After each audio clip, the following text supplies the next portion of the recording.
Hey there kit fans, it's Louise with you today and welcome to my second share from the March 2023 kit.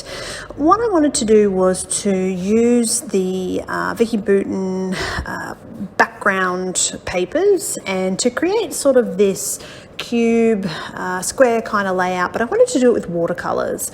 So I sort of challenged myself to make my background a little bit more subtle.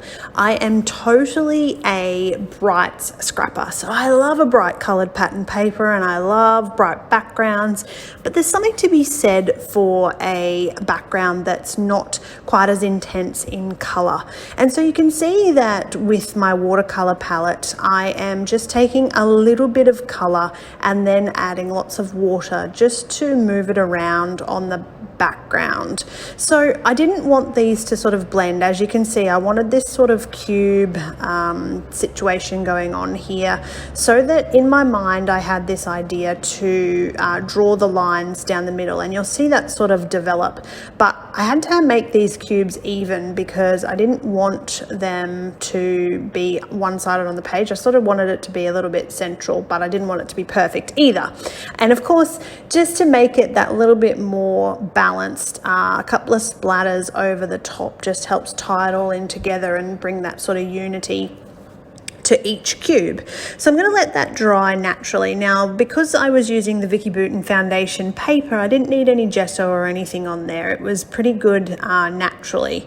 So once I'm happy with that, I'm going to draw my X down the middle, a little bit of doodling in each section. And now I'm going to pull out some photos. I didn't actually have these photos planned in my mind to use for this particular layout, but it was as it progressed. So all I started with was the idea that I wanted to make a more soft watercolor type background. And then it's just developed from there into this sort of cube area where I'm going to put something of interest in each section. So at this point I start to sort of maybe have a little bit of trouble thinking about what I want to do. Do I want to border it? And I cut these pattern papers just to sit behind my photos, and then off camera I'm just going to rough them up a little bit with my distress tool.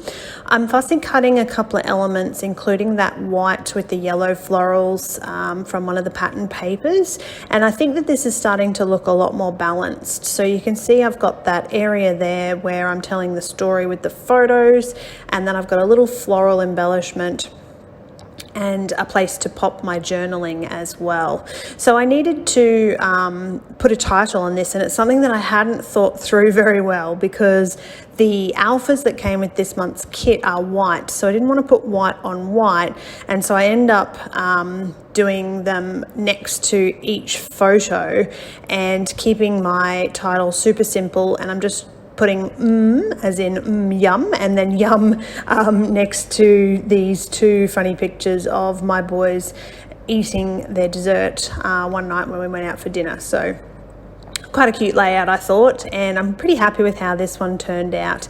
It needed just a little bit of enhancing, not too much. I'm going to add my journaling as well. I always try to include at least a date and a time, something on there to, you know, make sure that we know looking back how this layout came to be. So once I've done that, I'm going to call this layout complete. Thank you so much for watching. I hope that you enjoyed, and if you haven't already, you hit that little subscribe button.